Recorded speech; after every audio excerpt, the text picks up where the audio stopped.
And we're back on VOCM Open Line. Linda Swain in for Patty Daly, who is off this week. And this is the last hour of the show. Now is your opportunity to give us a call. We're going to go now to Port aux Basques and speak with Greg Sheaves. Hello, Greg.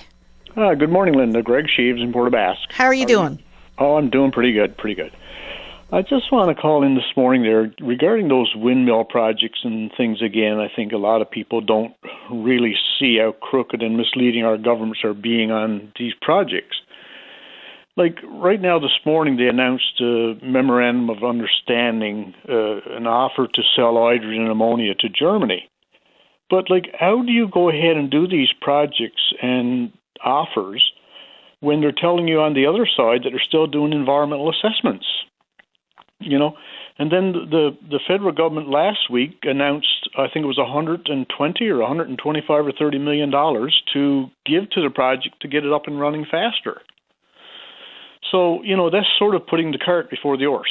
So is your concern with the process or with the project as a whole? Just how crooked they go about doing things. And, you know, a lot of these people are you know, selling our province out, really. And when you look at how all these politicians work, you know, even when Goody Hutchings sold her hunting lodge in Labrador, she's our federal member. Then John Risley is involved in the windmill project. Then he buys it from Goody Hutchings. Then he takes Andrew Fury up for some meetings at his hunting lodge in Labrador, even though John Risley is involved in the windmill project. So, you know, are they all opportunists looking for future positions and kickbacks or what? Like, they're not dealing for the people. And they'll go ahead and they'll do whatever they want, the same as they did in Muskrat Falls.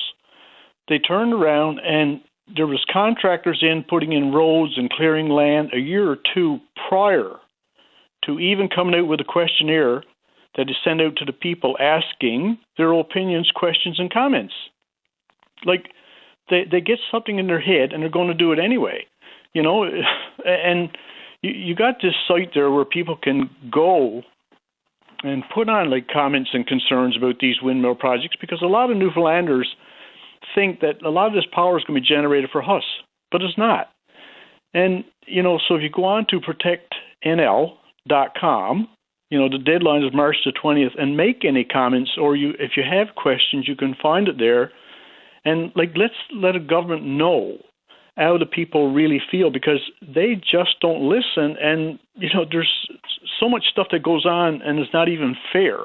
Have we seen a royalty regime from this yet? I mean, that was another important part of this conversation when all of this, you know, first was brought to the fore. Have we seen a royalty regime yet? I'm not sure, but Linda, as far as I'm concerned, any big business venture, if it's feasible, it will work on its own. And why does the government always have to take our tax dollars and donate to these multi-billion-dollar projects? It don't make one bit of sense. But, you know, I got to say sometimes, like, as bold and as blunt as it is a lot of this stuff being done like money laundering? Are they providing money to... Oh, you're getting into a whole other aspect of things here now, Greg. I know, but the thing is... You got to be careful. I know, but why are they all so set in their ways to do something that the people are not in favor of? There's got to be a reason at the end. Like, people don't just do that. Well, I suppose government's involvement here is that, you know, these companies need access to Crown land in order to put up these windmills. They have a big geographic footprint, as you know. But, Linda, they don't even look after their own citizens. I had a quarry permit that expired last year from, like it's through Crown lands too. That expired back last year, September, October.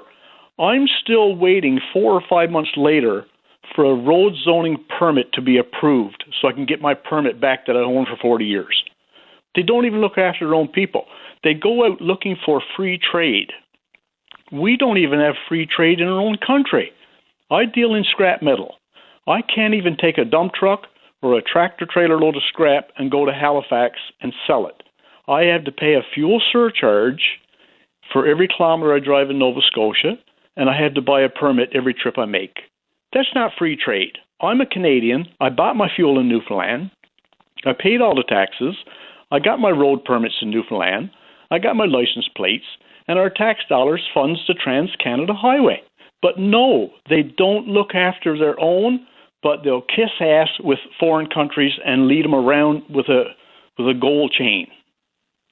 Greg, you're not pulling any punches. I appreciate your time this morning. Thank you very much. Yeah, but like I say, people to go on, and if they got comments and questions about these windmill projects, and if they're not in favor, go to protectnl.com, and the deadline is the 20th, and the more comments and signatures they can get, the better it will be. Appreciate your time, Greg. Thank you. Okay, Linda, thanks for your time, too. Okay. Okay, Bye-bye.